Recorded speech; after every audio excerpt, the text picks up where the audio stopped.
But just so the listeners can kind of hear the progress, even in the last 2.5 years, what's that look like as far as assets gathered? And then let's kind of pivot to what I kind of call the entrepreneurial lie. Yep. And how you started to disconnect from just grind, more money in the bank account, more business, versus that balance to where you were able to spend, I think, 6-8 weeks in Nantucket last summer with your family unplugged. So give me kind of the growth trajectory the last few years, and then let's like cross the bridge of how did you grow, but also create more freedom? Because I think that's the trade-off. A lot of offices, a lot of advisors out there, like, how do you do this? Yeah.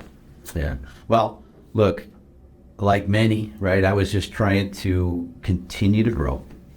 And, for a long time we were doing, 25 million and then 30 and 40 and 50. And then you feel like you got to a level I was doing 65 million, I believe, as an individual. And I was watching other people starting to do more than me, but they had a team. So I stayed pretty prideful. Well, they did more, but there's, 7 advisors. Right. I'm doing this with 1. Foolish. Okay. So can't do everything yourself. And I worked really, really hard to the point where I got that up, brought on like a service advisor, okay, or 2, and still everything was running through me, right? So I would begin my day pretty much 10 a.m. and have back-to-back meetings and run out the door. Now I'm at a point where in the early days I would run out the door, set up my own seminars myself. People are waiting as I'm the guy that's putting up banner stands and setting up speakers, and got to a point where we hire people to do that. But nonetheless, all that stuff was relying upon me. 10 a.m., I'm working back-to-back meetings, running out the door at 5:45 to go drive and do that, conduct the seminar, walk in the door, often 8:30, 8:45, 9 p.m., just in time to read a book to one of my 3 boys, or 2 of the boys, say goodnight, and then the morning started and it started all over again. So Brad, I did that for years. And there's a lot of sacrifice that was made to my family to do that. And you think, all right, well, I'm growing this business, and sometimes the thing that you sought out to build becomes your biggest foe, right? Because now I built this thing that was relying upon myself. And I had a moment, company that I was working with back then, this FMO, and I had incremental amounts of growth, right? And it kind of steadily did its thing, 30, 40, 50. But I was sacrificing me, right? My time with my family, even my mind. It was like, gosh, can I continue to do this? Couldn't turn it off even. Couldn't turn it off. Yeah. So sometimes I'd find myself at dinner sitting there, and yes, I'm physically present, but mentally I'm like, oh, what about this? Don't forget about this stuff. So everything was coming to me. The funnel came here. And I got to a point, maybe it's pride, not wanting to look bad, but you don't want to see your production go backwards.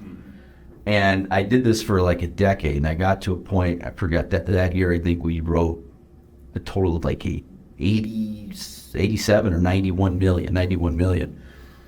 And I walk across the stage to get recognition, right, at a kind of beginning of year event, recognizing all you've done for the prior year. And I remember the 6 seconds that I spent on stage, got recognized. I walked off, and literally I walked off the stage, walked to the bathroom, used the restroom, and then I kind of splashed a little water in my face, took a moment, and literally I had to look myself in the mirror moment. True story. And I'm at this Las Vegas casino hotel, and I look in the mirror, I'm like, I'm not going to do that again. I'm not going to spend an entire year almost killing myself with the constant grind to get to a point. So I finished in the top 10 or 5 or whatever it is. I don't want to do that. It's not fair to me and my family. I even said to myself, how many people in that room of 3,000, 4,000 people sitting there, I go down tomorrow, how many of those people really care if they're coming to my own funeral? Yeah. You know, and I had a moment, I said, going forward, this is about my family, right? This is about me. I'm going to change the direction, and I needed help doing that. And that's one of the things you do, again, were instrumental in helping me build a business that I started to take everything off of me. Remember, I shared a story, pivotal moment at the end where my grandmother, 89 years of age, I was visiting her, and you know, you have people in your life that will tell you like it is, right? Yeah. Straight shooters. The ones that truly love you. The ones that truly love you, right? Yeah. And my grandmother being one of those people, she's like, Anthony, you look tired. You know, you look a little drawn. How's everything going? I'm like, I'm fine. I'm working a lot, but I'm fine. And she's like, a little worried about you. I'm like, Graham, don't worry about me. I'm a machine. I'm a machine. And she said, yeah, well, machines break. So I had a little light bulb moment to say, you know what? She's right, you know, and I can't keep this pace. So that's when I said, I have to do something. And I didn't know how. How do I scale? How do I remove myself and train and teach others and have them do the other things where it's not so reliant upon me? And how much is the business of 91 million going to go backwards to suffer in order for me to take a massive step backwards to have that giant leap forward?